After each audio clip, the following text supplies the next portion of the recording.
வணக்கம். லா ஃபோர் சீசன்ஸுக்கு உங்களை நான் வரவேற்கிறேன். இன்னைக்கு நம்ம பார்க்க போகிற ஃபுட்டோட பேர் பார்த்தீங்கன்னா ட்ரைபல் ஃபுட், அதாவது ஏற்காடு மலைவாழ் மக்களோட உணவுகள். இது வந்து பார்த்தீங்கன்னா 500 வருஷத்துக்கு முன்னாடியே நடைமுறையிலிருந்து மறைஞ்சு போச்சு. அது காரணம் அவங்களோட வாழ்க்கை நிலையை வந்து மாடர்ன் ட்ரெண்டுக்கு வந்து அவங்க மாற்றிட்டாங்க.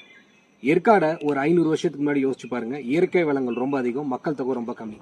அந்த காலத்தில் பண்டமாற்று முறையில் ஒத்தையடி பாதை மூலயமா தான் வந்து டிரான்ஸ்போர்ட் பண்ணி வாழ்ந்துட்டு இருந்தாங்க. காட்டு வழியா வரும்போதும் போகும்போது அங்கங்கே கிடைக்கக்கூடிய இஞ்சி, பூண்டு, வெங்காயம், பச்சை மிளகாய் இந்த மாதிரி பொருட்களை ஒன்றா சேர்த்து அதை இடிப்பாங்க. அதுக்கு பேர் ட்ரைபல் மசாலா. அதில் அவங்க வேட்டையான மிருகங்கள், பறவைகள் இல்லை சேகரித்த கிழங்குகள், காய்கறிகளை வந்து சுத்தப்படுத்தி அந்த மசாலாவில் கலந்து அதை ஒரு வாழை இலையில சுருட்டி அது மேலே களிமண்ணை பூசி நெருப்பில் போட்டுருவாங்க. நெருப்பு பட்ட உடனே அந்த களிமண் ஓடா மாதிரி அந்த ஹீட்லேயே உள்ளே இருக்கிற ஃபுட்டு குக் ஆகும். அந்த ஃபுட்டுக்கு ஒரு தனித்துவமான ருசியும் மனமும் இருக்கும். நல்லா யோசிச்சு பாருங்க. ஃப்ரெஷ்ஷாக ப்ரிப்பேர் பண்ண ட்ரைபல் மசாலா, நாட்டுக்கறி, வாழை இலை அதுவே வந்து ஒரு மூலிகை ப்ளஸ் களிமண் இதெல்லாம் சேர்ந்து அதுக்கு ஒரு ஸ்பெஷல் வந்து ஃப்ளேவரை வந்து கொடுக்கும்.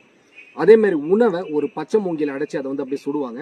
சூடு பட்ட உடனே மூங்கில் இருக்கிற ஈரம் வந்து நீராவியாக மாறி அந்த ஃபுட்டை குக் பண்ணும்.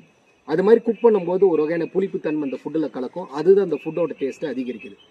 எந்த ஒரு ஃபுட்டுமே புளிக்கும் போது டேஸ்ட் அதிகமாகும்.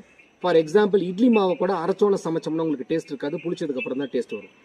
ஃபுட்டில் அஜினோமோட்டோ போட்ட உடனே உங்களுக்கு டேஸ்ட் அதிகமாகும். அதுக்கு காரணம் ஹீட்டு பட்ட உடனே அஜினோமோட்டோ வந்து கரைஞ்சி உணவை உடனடியாக புளிக்க வைக்குது. அதனால் அதில் ருசி அதிகமாக இருக்குது. ஆனால் அது ஒரு கெமிக்கல், உடம்புக்கு நல்லதில்லை. மூங்கில் இது இயற்கையாகவே நடக்குது. இது மாதிரி உங்களுக்கு ட்ரைபல் ஃபிஷ் ஃப்ரை, சூல், Rajasthani fry, coconut shell fry, bamboo fry, mud pot fry, சட்டிக்கறி, மாப்பிளை பரோட்டா, அதுக்கப்புறம் வனபானம். இந்த வனபானத்தை பற்றி முக்கியமாக சொல்லுங்க. It's a drink for digestion, cure for stomach and mouth ulcer. அதை வந்து ரொம்ப மெதுவாக எவ்வளோ குடிக்கிறோமோ அந்த அளவுக்கு அதோட டேஸ்ட்டை வந்து நம்ம ஃபீல் பண்ண முடியும். இப்போ அதோட ஃபுட் சர்வீஸ் பண்ணிடலாம்.